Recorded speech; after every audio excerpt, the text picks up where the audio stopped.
وبركاته بسم الله والحمد لله والصلاة والسلام على رسوله الأمين وعلى آله الطيبين الطاهرين ثم أما بعد প্রথমে একজন ভাই জানতে চেয়েছেন যে আসলে জিন কোনোভাবে খোলা যায় কিনা, জিনকে বশীভূত করা যায় কিনা, নিজের পছন্দ মতো জিনকে দিয়ে কাজ করানো যায় কিনা, কারিন জিন এটা আসলে কোন প্রকারের জিন? অত্যন্ত গুরুত্বপূর্ণ বিষয় এটি এবং আমাদের প্রত্যেকেরই জানা উচিত যে আমাদের প্রত্যেকের সঙ্গে যে জিন রয়েছে তার নাম হচ্ছে কারিন জিন। প্রত্যেকের সঙ্গে যে জিন রয়েছে কারিনাতুল মুজমিন বা কারিন জিন আমাদের প্রত্যেকের সঙ্গে রয়েছে। যে জিনের কাজ হচ্ছে আপনাকে ওয়াসওয়াসা দেওয়া। আমাদের দেশে কিছু মানুষ মনে করে কারিন নামক জিনকে খোলা যায়, বশীভূত করা যায় এবং তাকে দিয়ে নানা ধরনের কাজ করানো যায়। এটি একটি ভুল বিষয় এবং অপব্যাখ্যা ছাড়া কিছু না। কিছু কিছু জিন কখনো কখনো আপনার প্রতি আকৃষ্ট হতে পারে আপনার ভালো আমলের দ্বারা, আবার আপনার ক্ষতি করতে পারে আপনার খারাপ বদ আমলের কারণে। সে আকৃষ্ট হয়ে আপনার ক্ষতি সাধন করতে পারে। দুষ্ট দুরাচারী যে জিনগুলো রয়েছে আপনার ক্ষতি তখন সাধন করবে যখন তার মনোপুত না হয়।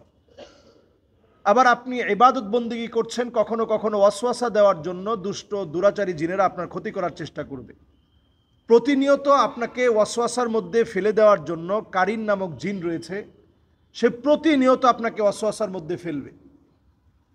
তাহলে কারিন জিন এটাকে বশীভূত করার কোনো সিস্টেম পদ্ধতি নেই। কেউ যদি মনে করে যে কোনো খারাপ কাজ করে ম্যাজিকের মাধ্যমে অথবা ব্ল্যাক ম্যাজিক করে বিভিন্ন গুনাহের কাজ করে আমি কারিন জিনকে আমার বশীভূত করব, এটা যদি কেউ করতে চায় এই কাজটা শিরক হবে, মারাত্মক ধরনের শিরক হবে।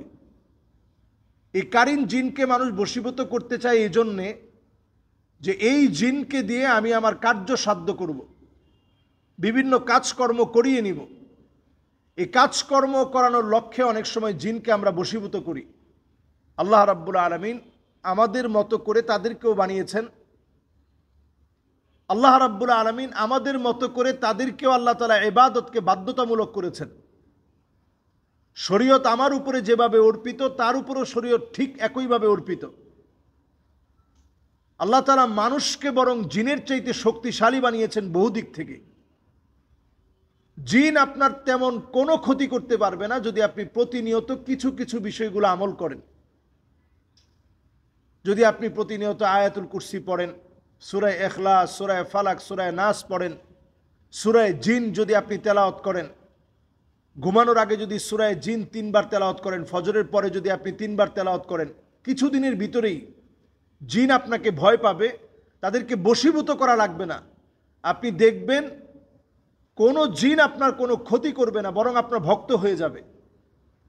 কিন্তু বশীভূত করে আপনি বিভিন্ন ভাবে তাদেরকে দিয়ে কাজ করাবেন, এই চিন্তা টাকা অর্থ কামাবেন, তখন তারা আপনার ক্ষতি করতে না পারলেও আপনার পরবর্তী প্রজন্মের ক্ষতি করবে, আপনার সন্তানদের ক্ষতি করার চেষ্টা করবে। যেহেতু আপনার হায়াতটা খুবই লিমিটেড, আমরা সর্বোচ্চ নবীজি সাল্লাল্লাহু আলাইহি সাল্লামের হাদিস অনুযায়ী বাইনা 60 ওয়া 70, 60 থেকে 70 বছর আমরা হায়াত পেয়ে থাকি। এর বেশি অনেকে পায়, আল্লাহ তাআলা হায়াত দিয়েছেন এজন্য পায়।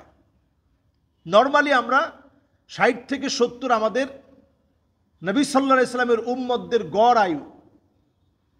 স্বাভাবিকভাবে আমরা 60-70 বছর বাঁচি।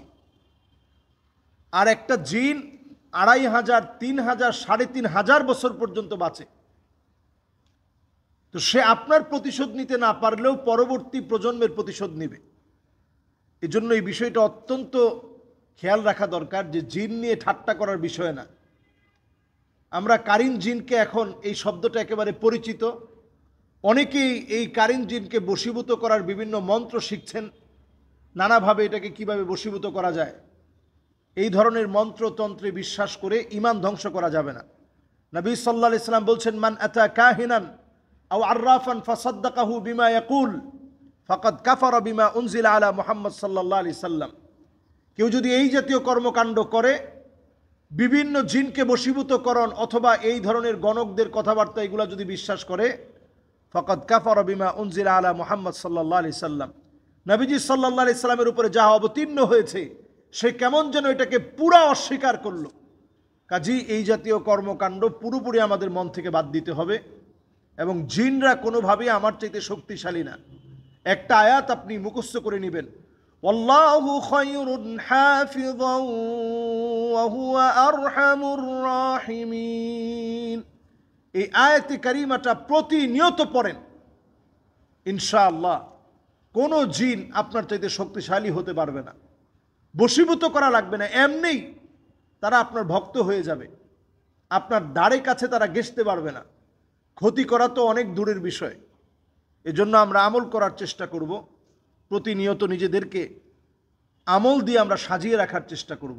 আল্লাহ রাব্বুল আলামিন আমাদেরকে তৌফিক দান করুক। আসসালামু আলাইকুম ওয়া রাহমাতুল্লাহি ওয়া বারাকাতুহু।